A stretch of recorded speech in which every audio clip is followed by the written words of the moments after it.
I'm Ricky, 32 years old, and I own a small but growing catering business in Boston. Cooking has been my passion since I was tall enough to reach the stove, and I've built my company from nothing but hard work and determination. When my cousin Melissa got engaged, I was genuinely happy for her. Then came the bombshell: she wanted me to cater her 200-guest wedding completely free of charge. Little did I know this request would lead to one of the biggest family disasters I've ever experienced. Before I tell you how this wedding catastrophe unfolded, let me know where you're watching from, and hit that subscribe button if you've ever had a family member try to take advantage of your professional skills. My catering business, Flavors of Boston, isn't the biggest operation in the city, but we've built a solid reputation for delivering exceptional food at high-end events. The journey to where I am now wasn't easy. After graduating from culinary school with honors, I spent nearly a decade working in various restaurants, starting as a line cook, and eventually becoming a sous chef at one of Boston's most prestigious establishments. Every extra dollar I earned went straight into my savings account, all dedicated to my dream of starting my own business. 3 years ago, that dream finally became reality when I launched Flavors of Boston. The beginning was rough, with me doing almost everything myself, from cooking to deliveries to accounting. But gradually I built a small team of dedicated professionals who shared my passion for food. Marcus, my sous chef and best friend since culinary school, was the first to join. He believed in my vision when it was nothing but talk over beers after long shifts. Then came Alicia and Pete, my primary servers, who bring a level of professionalism and warmth to every event we cater. We specialize in intimate gatherings and corporate events, typically for groups of 50 to 100 people. Our reputation has been growing steadily, with most of our business coming from word-of-mouth referrals. Every cent of profit goes back into the business, upgrading equipment and expanding our capabilities. It's not making me rich, but it's my life's work, and I couldn't be prouder of what we've built. As for Melissa, she's my first cousin on my mother's side. The only daughter of my wealthy Aunt Patricia and Uncle Robert. Melissa has always been the golden child of the family. Growing up, I watched as she received everything she ever wanted. The newest toys, designer clothes, luxury cars when she turned 16, and an all-expenses-paid education at an elite private college. Don't get me wrong, I love Melissa, but there's no denying she's been spoiled her entire life. The announcement of Melissa's engagement came during a family dinner at my grandmother's house last winter. Everyone was gathered around the massive oak dining table that had hosted family gatherings for generations. The meal was winding down when Melissa clinked her glass, dramatically stood up with a glowing smile, and announced that her boyfriend James, a successful investment banker from a well-connected Boston family, had proposed during their vacation in the Maldives. The room erupted in excitement. Champagne appeared from somewhere, toasts were made, and Melissa beamed as she showed off her enormous diamond ring. In the midst of the celebration, she casually turned to me and said, "Ricky, you'll help out with the food for the wedding, right?" At first, I thought she was asking for vendor recommendations, or maybe wanted me to prepare a special dish for the reception. "Sure, what did you have in mind?" I asked. "Well," she said, swirling her champagne, "we're thinking about 200 guests. Nothing too fancy, just appetizers, a 3-course dinner, and late-night snacks. Oh, and a dessert table besides the cake." The conversation around us had quieted as family members tuned in. I nearly choked on my drink. What she was describing wasn't helping out. It was a full-scale catering job that would cost upwards of $20,000 and require my entire team plus additional staff. "Melissa, that's a major catering job," I explained carefully. "For 200 people, you're looking at roughly $20,000 minimum, depending on your menu choices. Plus, I'd need to hire extra servers and rent additional equipment." Her perfectly sculpted eyebrows rose in surprise. "20,000? That's ridiculous. It's just food." "It's not just food," I said, trying to keep my voice level. "It's ingredients, labor, equipment, transportation, setup, service, cleanup."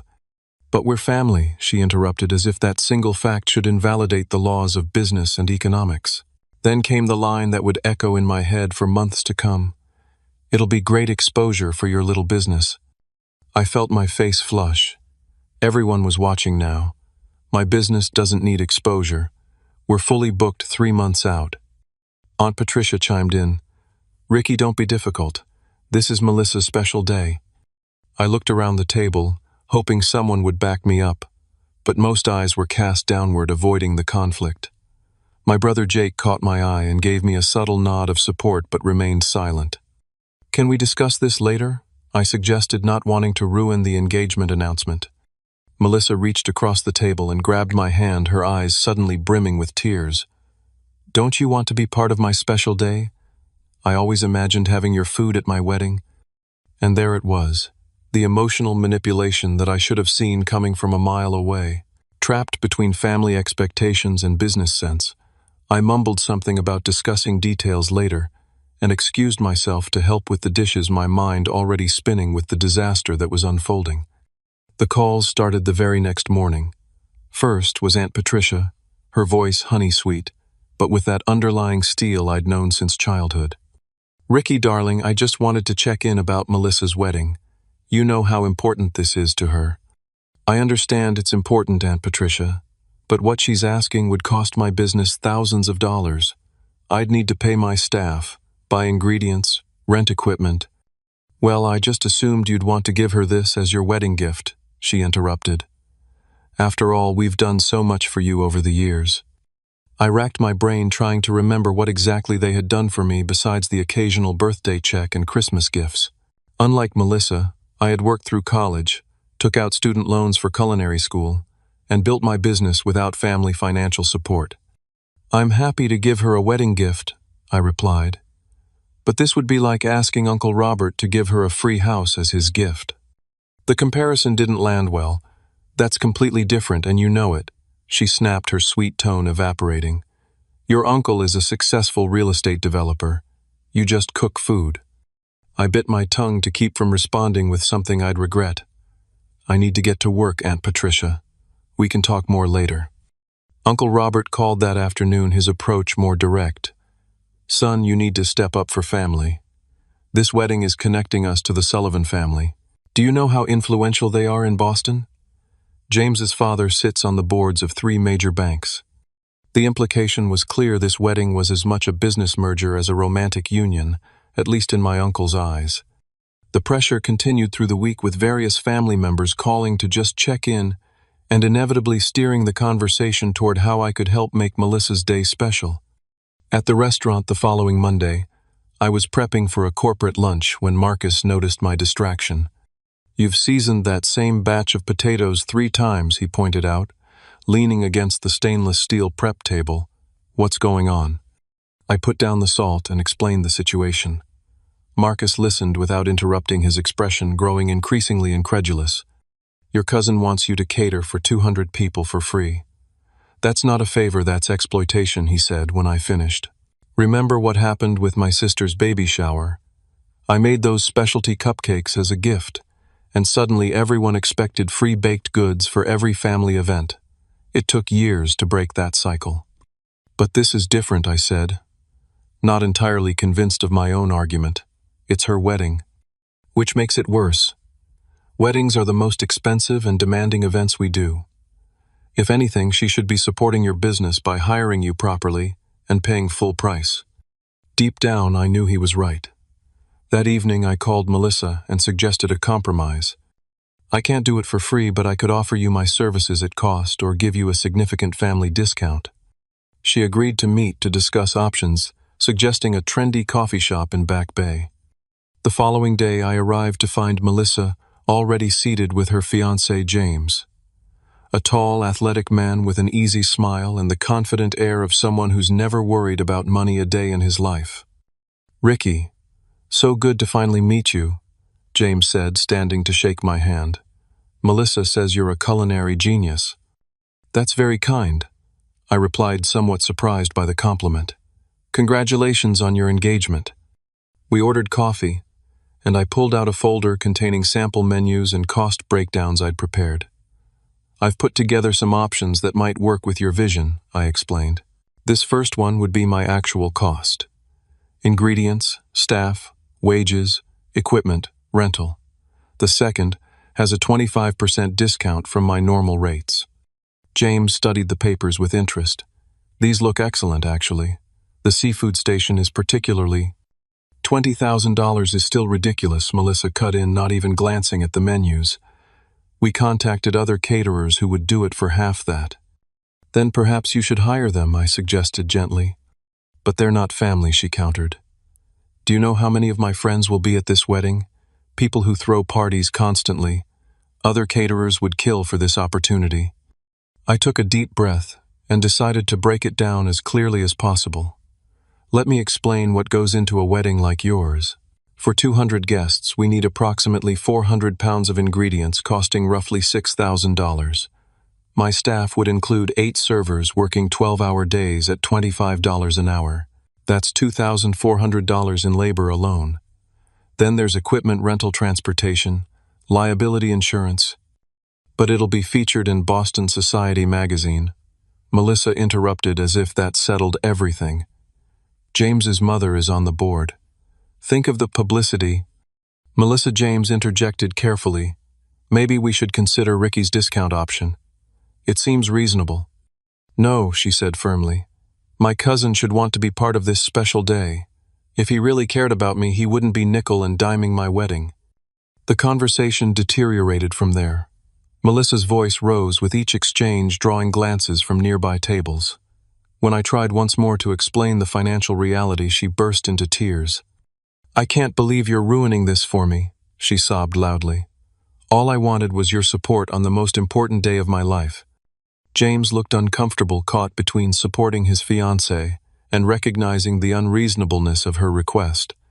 He mouthed sorry to me over Melissa's bowed head. I'd had enough. Standing up, I gathered my materials and said as calmly as possible, I love you, Melissa, but I can't do what you're asking. Call me when you're ready to discuss realistic options. Walking away, I felt a knot in my stomach. Part of me wondered if I was being selfish or overly rigid. The other part knew I was protecting not just my business but my self-respect. The Sunday after my disastrous coffee shop meeting with Melissa, our extended family gathered at grandmother's house for our monthly family dinner.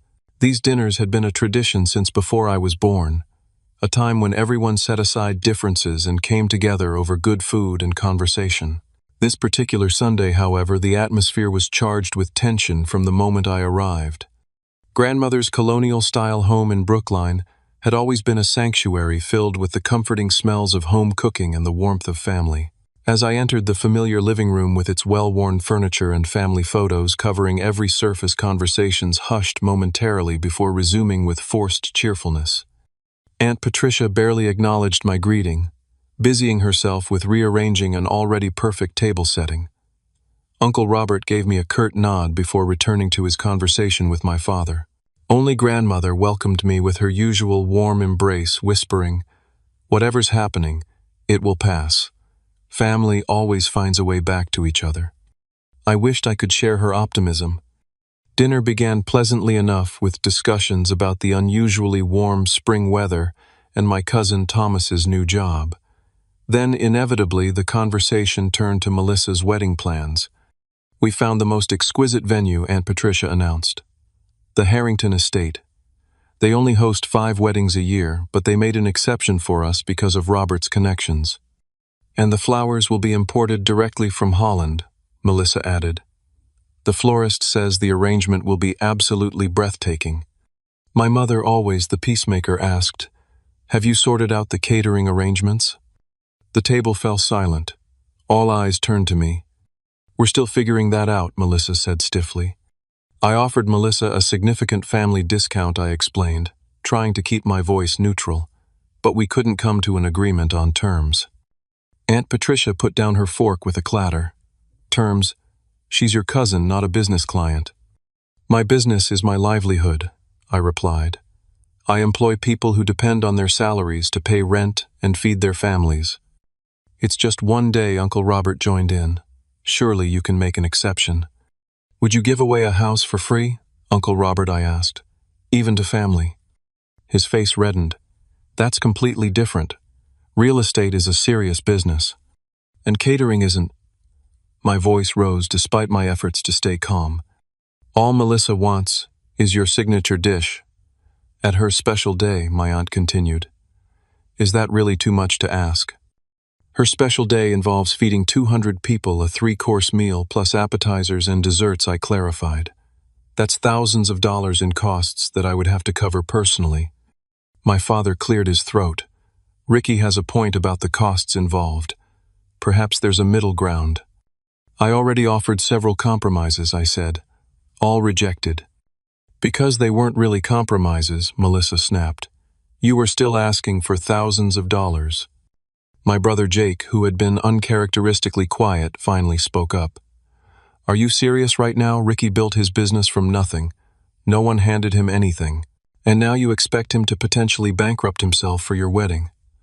A wedding, by the way, that's already costing more than most people make in a year. Stay out of this, Jake, Aunt Patricia warned. No, I don't think I will, Jake continued. You've always expected everyone to bend over backward for Melissa. When does it stop? When she wants a free house from Uncle Robert. Free legal advice for life from Cousin Sarah. Where's the line? Aunt Patricia's face contorted with anger. How dare you speak to me like that? After everything we've done for this family. What exactly have you done? Jake challenged. Write checks from the fortune Grandpa left you. Throw lavish parties to impress your friends. Meanwhile, Ricky worked 60-hour weeks to build something of his own, and you treat it like it's a hobby he should happily set aside. That's enough. My grandmother's voice, rarely raised, cut through the argument like a knife. I will not have my family tearing each other apart at my table. A heavy silence fell. Grandmother looked around at each of us, her disappointment palpable. Whatever disagreements you have, you will find a respectful way to resolve them. We are family, and that means something in this house. The remainder of the dinner was painfully polite, with conversation limited to safe topics like the weather and recent movies. As we helped clear the table, my cousin Sarah, a lawyer who had remained silent during the argument, pulled me aside in the kitchen. I think you're right to stand your ground, she whispered. But please don't tell anyone I said that. I can't afford to get on Aunt Patricia's bad side right now. Why not? I asked. She's on the board of the hospital where I'm trying to get a position in the legal department, Sarah admitted. Family politics, right. After dinner, I was loading leftovers into my car when my parents approached. We understand your position, my mother said gently. But sometimes keeping peace in the family is worth making sacrifices. Even if those sacrifices could bankrupt me, I asked. My father sighed. Of course not. But maybe there's a solution we haven't thought of yet. Something that would let you help without taking such a financial hit. I've proposed every compromise I can think of, I replied. At some point, I have to protect myself and my business. We know, son, my father said, squeezing my shoulder. Just try to keep the door open for reconciliation. As I drove home, my phone buzzed with a text from Melissa. Thanks for ruining dinner, too. If your business is so successful, why can't you help your own family? Maybe you're not as good a chef as you think you are. The passive-aggressive message stung more than it should have. Despite knowing I was in the right part of me, still felt like the villain in this family drama. The next day, I received a call from my aunt. Ricky, I've been thinking about our conversation yesterday, she began without preamble. Yes, I replied cautiously. Perhaps we've been approaching this from the wrong angle. Melissa's wedding is an opportunity for you to showcase your skills to Boston's elite. Many of our guests own restaurants or host large events regularly. I appreciate that, Aunt Patricia, but... And it's not like your business is a major operation, she continued, as if I hadn't spoken. It's more of a, what do they call it? A side hustle. You still have time to build a real career if this doesn't work out. I was momentarily speechless. My side hustle involved 16-hour days, every penny I had, and the livelihoods of several employees. My business is very real, Aunt Patricia, I finally managed. And I've explained why I can't provide free catering for such a large event. Well, she replied coolly, I suppose we'll see how real it is when word gets around that you refuse to help your own family. Boston's a small town in some ways, Ricky. The threat was thinly veiled but clear: cooperate, or face potential damage to my reputation in the tight-knit Boston social circles where much of my business came from. As I hung up the phone, I realized the family divide was wider than I'd imagined, and the stakes were becoming uncomfortably high. 3 weeks after the tense family dinner, I was in the middle of a busy Friday night service at a corporate event when my phone started buzzing incessantly in my pocket. Assuming it was related to the event, I stepped into a quiet corner to check it. 6 missed calls from Melissa. It was nearly 9 o'clock. What could possibly be so urgent? I texted her quickly. In the middle of catering an event. Is everything okay? Her response came immediately. Need to see you. Coming to your restaurant after. My stomach dropped.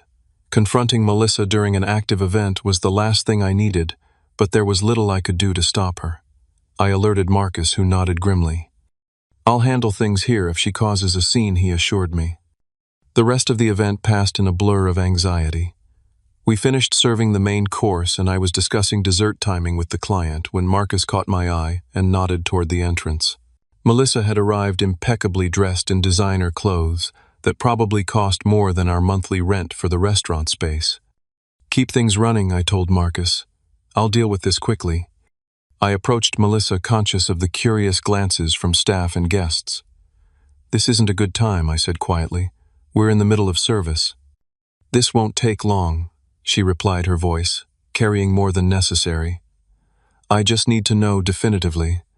Are you going to cater my wedding or not? Several guests turned to look.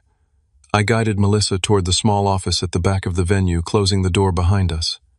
You know my position, I said. I can't do it for free, but I've offered several compromises. Which aren't acceptable, she countered. Do you know what family means, Ricky? It means supporting each other. When you needed help. Moving into your first apartment, who rented the truck. When you were saving for culinary school, who gave you $500 for your birthday. I remembered the truck. Uncle Robert had indeed helped with that. And the birthday money had been generous. But these gestures, while appreciated, hardly equaled the $20,000 in services she was now demanding. I'm grateful for everything the family has done for me, I said carefully. But what you're asking would seriously harm my business. I have employees who depend on their paychecks. I have other clients who've booked us months in advance. More important clients than me, she challenged. Clients who are paying for our services, I clarified. Look, I want to be part of your wedding. I've offered to do it at cost. I've offered a significant discount. I've even offered to create a special signature dish just for your reception. But I can't do the entire event for free. Melissa's expression hardened. She stood straighter, smoothing her designer dress. So that's your final answer. You're choosing money over family. I'm choosing the sustainability of my business and the welfare of my employees over an unreasonable request, I corrected.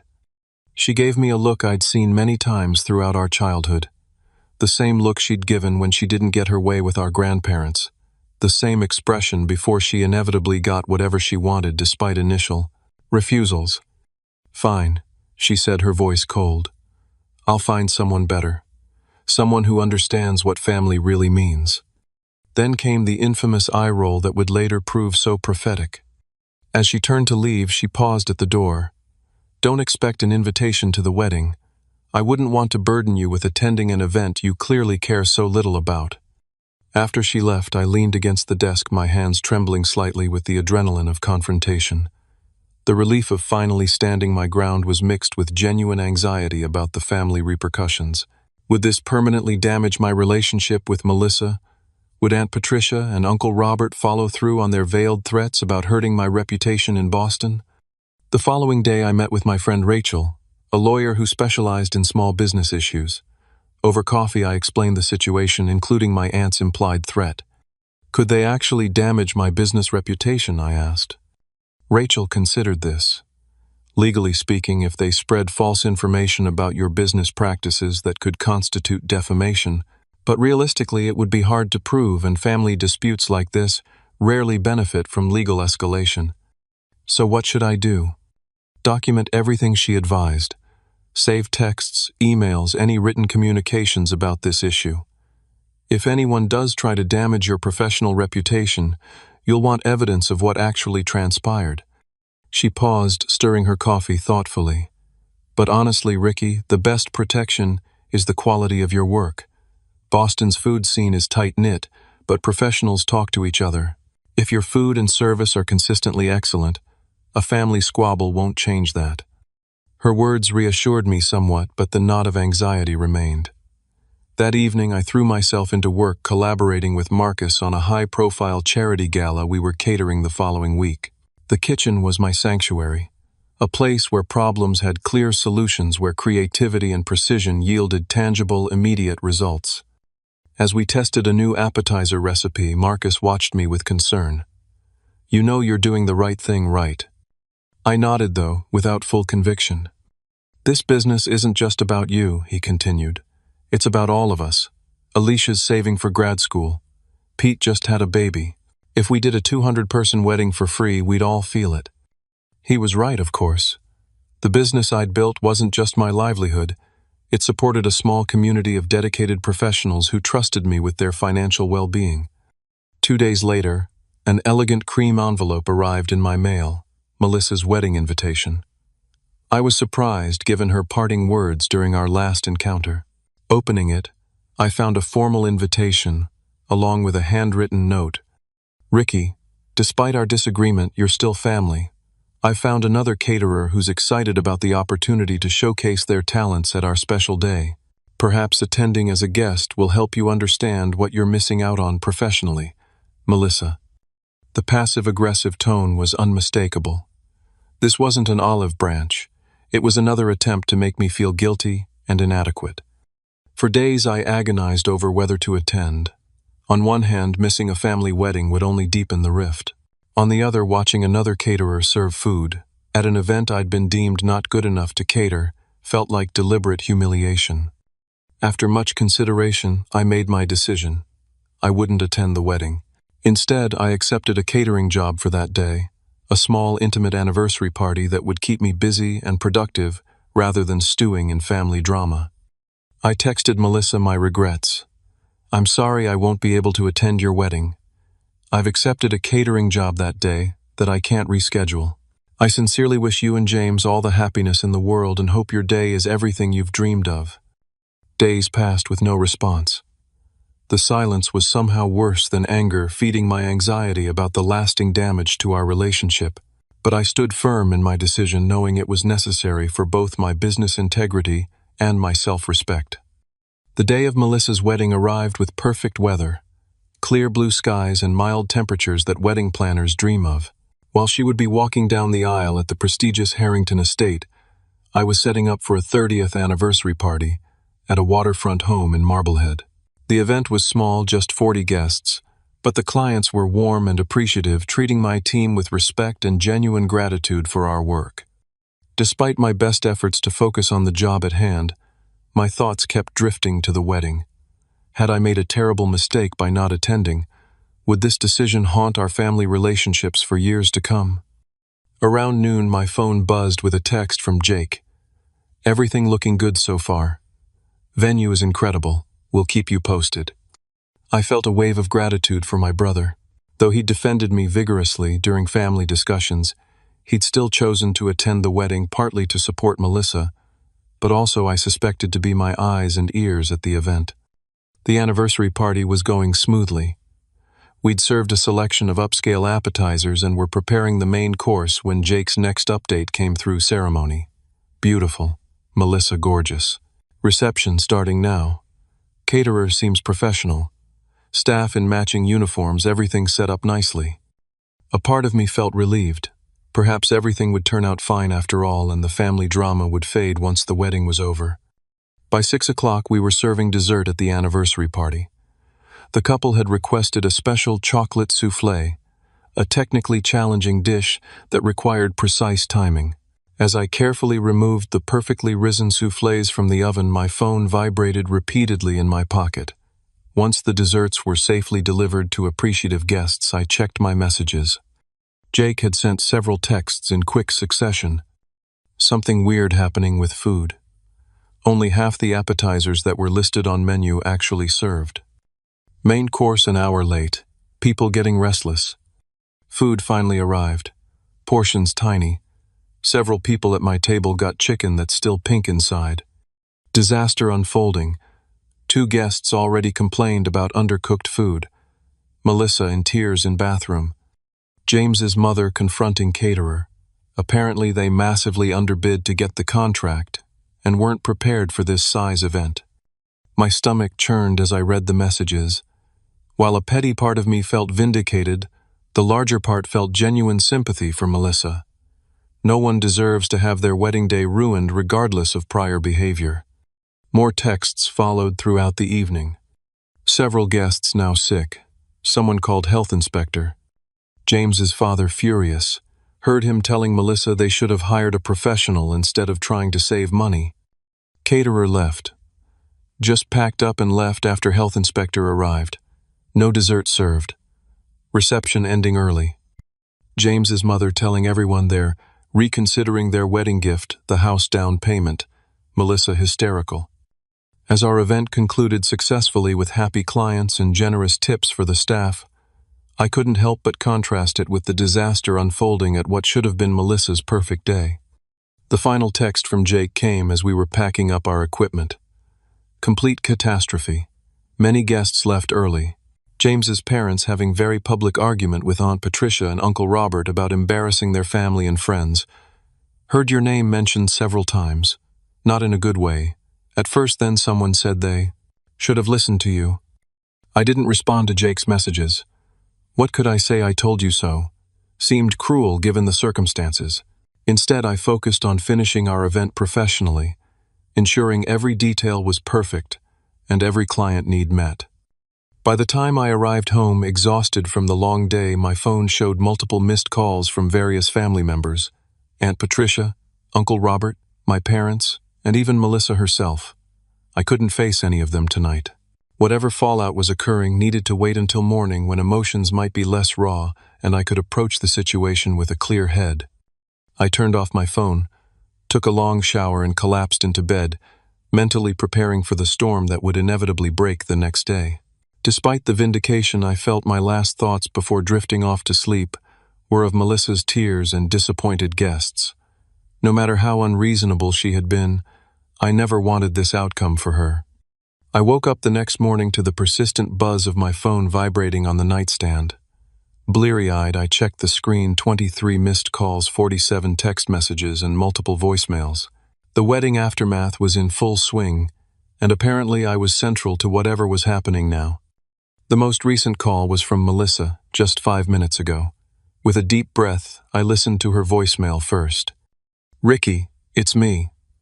Her voice was hoarse, presumably from crying. "I know I'm the last person you want to talk to right now, but please call me back. Everything's a complete disaster. James's parents are threatening to cancel their wedding gift. Half the guests got food poisoning, and now we need to provide food for a brunch with James's family today. I know I don't deserve your help, but please call me back." I sat up in bed, suddenly wide awake. The other voicemails told similar stories from different perspectives. Aunt Patricia's message had none of her previous entitlement, instead sounding desperate and apologetic. Uncle Robert actually used the words "I was wrong," possibly a first in family history. I called Melissa back immediately. She answered on the first ring. "Ricky, oh thank God," she sounded exhausted and tearful. "I'm so sorry to bother you." "What happened, Melissa?" I asked, cutting through what would likely be a long apology. "We could deal with that later. Right now I needed facts." She took a shuddering breath. "The caterer we hired, Elegant Eats. They seemed so professional at first. Their portfolio looked amazing, and their price was significantly lower than others we contacted. But it was all a facade." "What went wrong?" "Everything," she said with a hollow laugh. "They brought half the staff they promised. The food wasn't what we ordered. They substituted cheaper ingredients everywhere. Worse, they clearly weren't following proper food safety protocols. The chicken was raw, Ricky. Raw, at my wedding." I winced. In the catering world, there were few sins greater than serving unsafe food. "The health department was called," she continued. "They shut down the service immediately. By then, several guests were already ill, including James's grandmother. The caterers just packed up and left. No apology, nothing. They're not even answering their phones now." "I'm sorry that happened," I said, and meant it. "That's truly awful." "That's not even the worst part," Melissa's voice cracked. James's parents had planned to give us a down payment for a house as a wedding gift. Now they're reconsidering because they think we deliberately cut corners on the food to save money, putting their friends and family at risk. I could hear the genuine distress in her voice. This wasn't just about a ruined party. There were real, lasting consequences to what had happened. "What can I do to help?" I asked, already knowing where this was heading. "We have a brunch scheduled today at 11 for James's immediate family and the wedding party. It was supposed to be a casual send-off before our honeymoon, but now it feels like our only chance to salvage something from this disaster. Is there any way, any possibility at all, that you could help us?" I glanced at the clock. 7:30. Less than 4 hours to potentially prepare a meal for what would likely be 30 to 40 people. "Where is the brunch being held?" "At James's parents' home in Beacon Hill," she replied. "I know it's asking a lot, especially after everything." "I'll need to check with my team," I interrupted. "This is incredibly last minute, and after working yesterday, they might not all be available." "I understand completely," she said quickly. "And Ricky, this isn't like before. We'll pay your full rate plus a rush fee, whatever you think is fair. I was wrong before so wrong. I should have valued your work properly from the beginning." The words I'd been waiting to hear, though. I took little pleasure in the circumstances that had forced this realization. "Let me make some calls and get back to you within the hour," I promised. After hanging up, I immediately called Marcus. Despite having worked a full day yesterday, he answered with his usual cheerfulness. "Morning, boss. What's up?" I explained the situation as concisely as possible. There was a long pause before he responded. "Let me get this straight. Your cousin, who wanted us to cater her entire wedding for free, who threw a tantrum when you refused, who hired a budget caterer, that gave everyone food poisoning now, wants us to swoop in and save the day with a few hours' notice." "That's about the size of it," I admitted. "And you're considering it?" He sounded incredulous. "She's family, Marcus, and she's offering to pay our full rate plus a rush fee. Are you sure you're not being manipulated again? This feels like another family obligation trap." It was a fair question, and one I'd asked myself. "I don't think so. This is different. She's acknowledged she was wrong and she's willing to pay properly. Plus, this isn't just about Melissa anymore. Innocent people got sick. James's family is reconsidering a major wedding gift that would help them buy a home." Marcus sighed. "You're too good a person, sometimes you know that. But if we're doing this, we're doing it right. Triple rate for the rush job, full team compensation, and I want it in writing before we start prep." "Agreed," I said, grateful for his pragmatism. "Can you call Alicia and Pete? I'll reach out to the others." "On it. And Ricky, make sure your cousin understands this is a professional transaction, not a family favor. Clear boundaries from the start." I called Melissa back with the terms triple our usual rate due to the emergency nature of the request payment required up front via electronic transfer and a clear written agreement about expectations and services. To her credit, she agreed immediately to all conditions. The money was transferred within minutes, and she sent a formal email outlining her acceptance of our terms. The next 3 hours were a whirlwind of activity. We raided our restaurant supplies, made emergency purchases from restaurant supply stores that had just opened, and designed a menu based on what we could realistically prepare in the limited time available. By 10:30, we arrived at the elegant Beacon Hill brownstone, owned by James's parents' equipment and ingredients in tow. The tension in the house was palpable. James's mother, a stern-looking woman with impeccable posture, watched our every move with skepticism. His father remained in his study, apparently unwilling to engage with anything wedding-related after the previous day's disaster. We transformed their kitchen into a professional operation with practiced efficiency. Marcus took charge of the main dishes while I prepared a selection of pastries and breakfast items that could be ready quickly. Alicia and Pete set up a mimosa bar and coffee station in the dining room, their friendly professionalism slowly thawing the frosty atmosphere. James approached as I was arranging a platter of fresh fruit. "I want to thank you for doing this," he said quietly. "I know the situation with Melissa put you in a difficult position before the wedding." "Water under the bridge," I assured him. "Today is about moving forward." Still, he hesitated. "I should tell you that I wanted to hire you properly from the start. I even offered to pay for it myself, but Melissa was, well determined to handle it her way. This revelation didn't surprise me, but it explained some of his discomfort during our coffee shop meeting. "What matters now is making this brunch special for your family," I said. "Give them something positive to remember from the wedding weekend." By 11, guests began to arrive. Family members and close friends still recovering from the wedding disaster. Many looked pale and tired, eyeing the food with understandable suspicion. I personally greeted each one, explaining the dishes we'd prepared and assuring them of our professional standards. The brunch itself went better than anyone could have expected. The food was simple but elegant. A selection of quiches, Belgian waffles with fresh berries, smoked salmon, with all the accompaniments, and my signature herb-roasted breakfast potatoes that had once been featured in Boston Magazine. Gradually the mood lightened. Conversation flowed more easily. Laughter occasionally broke through the earlier tension, and several guests made a point of complimenting the food. James's mother, initially so skeptical, pulled me aside mid-event. "This is exactly what should have happened yesterday," she said. "Professional, elegant, and most importantly edible."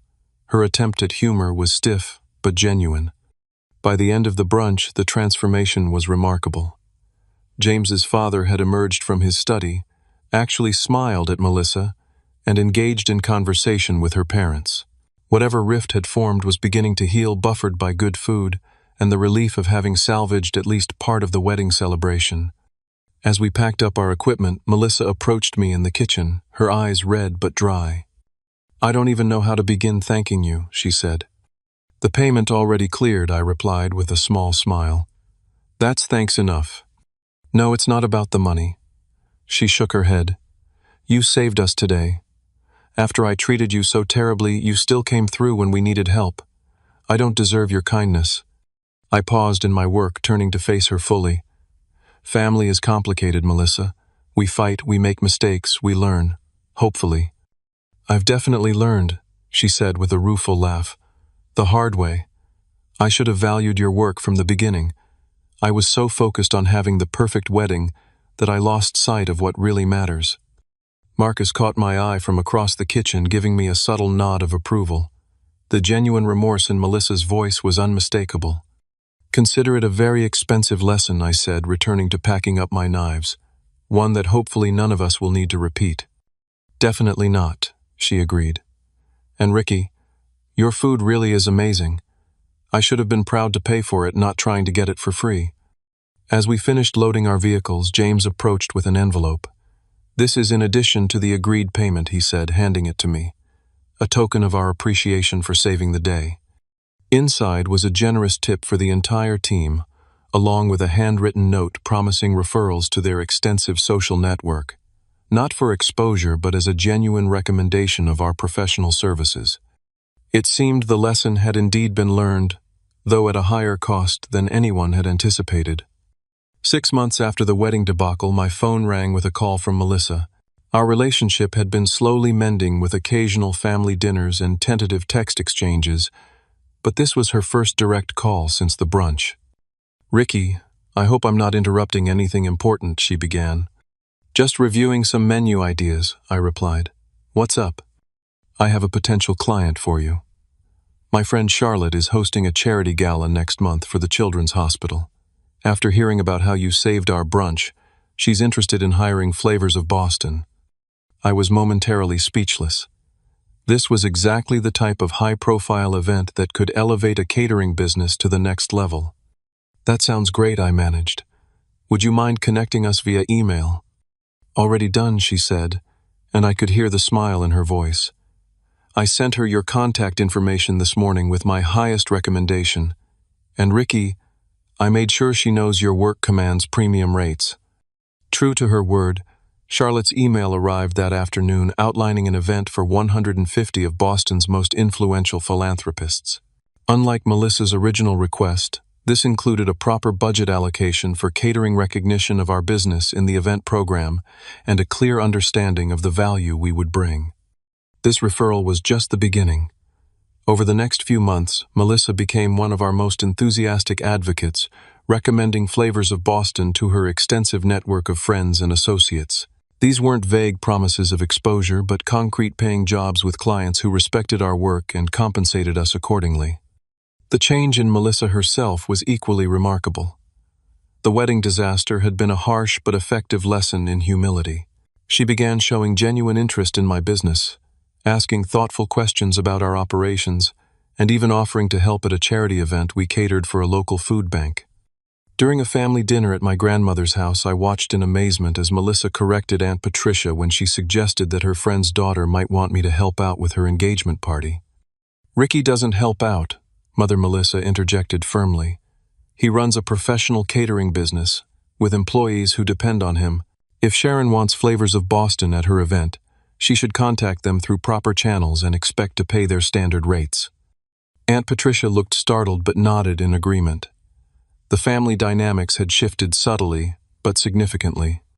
One evening, James invited me for drinks at a upscale bar in Back Bay.